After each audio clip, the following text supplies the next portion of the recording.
অত্যন্ত ব্যয়বহুল দুটি প্রকল্প হচ্ছে রামগড় স্থলবন্দর এবং ফেনী ইকোনমিক জোন। কিন্তু এই দুই স্থাপনা চালু হলে দেশের নিরাপত্তা হুমকি বাড়বে বলে আশঙ্কা করছে সীমান্তরক্ষী বাহিনী বিজিবি। তাই দেশের নিরাপত্তা ও সার্বভৌমত্ব রক্ষার স্বার্থে রামগড় স্থলবন্দর ও ফেনী অর্থনৈতিক জোন চালু না করার সুপারিশ করা হয়েছে বাহিনীটির পক্ষ থেকে।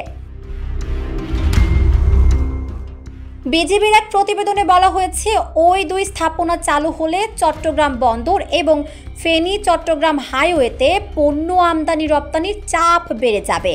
আর রামগড় স্থলবন্দর ও ফেনী ইকোনমিক জোনে যাতায়াতের সুযোগ নিয়ে আনাগোনা বাড়ার আশঙ্কা রয়েছে পার্বত্য চট্টগ্রামের বিচ্ছিন্নতাবাদী সহ অন্য সন্ত্রাসী গোষ্ঠীগুলোর। বর্ডার গার্ড বাংলাদেশের ওই প্রতিবেদন এরই মধ্যে স্বরাষ্ট্র, পররাষ্ট্র মন্ত্রণালয় ও নৌ পরিবহন মন্ত্রণালয়েও পাঠানো হয়েছে। কিন্তু প্রশ্ন হচ্ছে, কি এমন হচ্ছে সেখানে যাতে নিরাপত্তা ঝুঁকি বাড়বে? রামগড় স্থলবন্দরের অবস্থান পার্বত্য খাগড়াছড়ি জেলায়। এই শুল্ক স্টেশনকে স্থলবন্দর হিসেবে ঘোষণা করা হয় 2010 সালে। আর রামগড়ের ঠিক বিপরীতে অবস্থান ত্রিপুরার Sabroom land custom station. Ramgarh ব্যবহার করে মূলত ট্রান্সশিপমেন্টের আওতায় ভারতীয় পণ্য চট্টগ্রাম বন্দর ব্যবহারের সুযোগ পাবে। এ লক্ষ্যে ফেনী নদীর ওপর নির্মাণ করা হয়েছে বাংলাদেশ ভারত মৈত্রী সেতু 1। বিজিবির প্রতিবেদনের বরাত দিয়ে যুগান্তরের এক খবরে বলা হয়েছে, বাংলাদেশের তুলনায় ভারতের সক্ষমতা অনেক বেশি।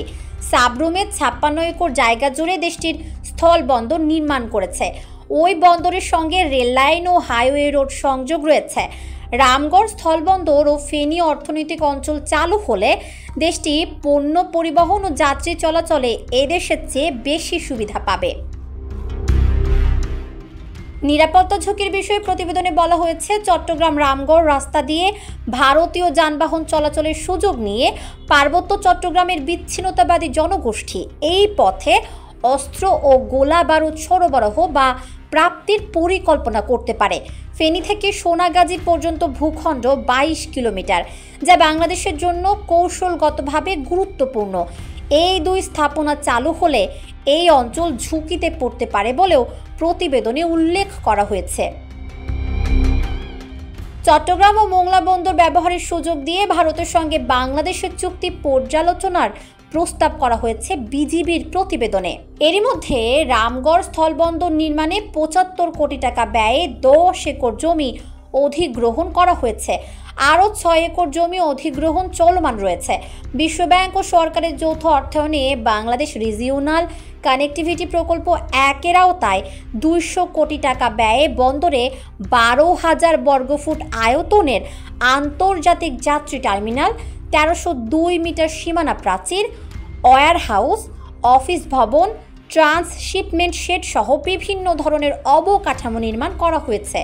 এছাড়া জাপান সরকারের অর্থায়নে ক্রস বর্ডার নেটওয়ার্ক ইমপ্রুভমেন্ট প্রকল্পের আওতায় 300 কোটি টাকা ব্যয়ে ঢাকা চট্টগ্রাম মহাসড়ক থেকে রামগড় স্থলবন্দর পর্যন্ত 38 কিলোমিটার মহাসড়ক নির্মাণ করা হয়েছে।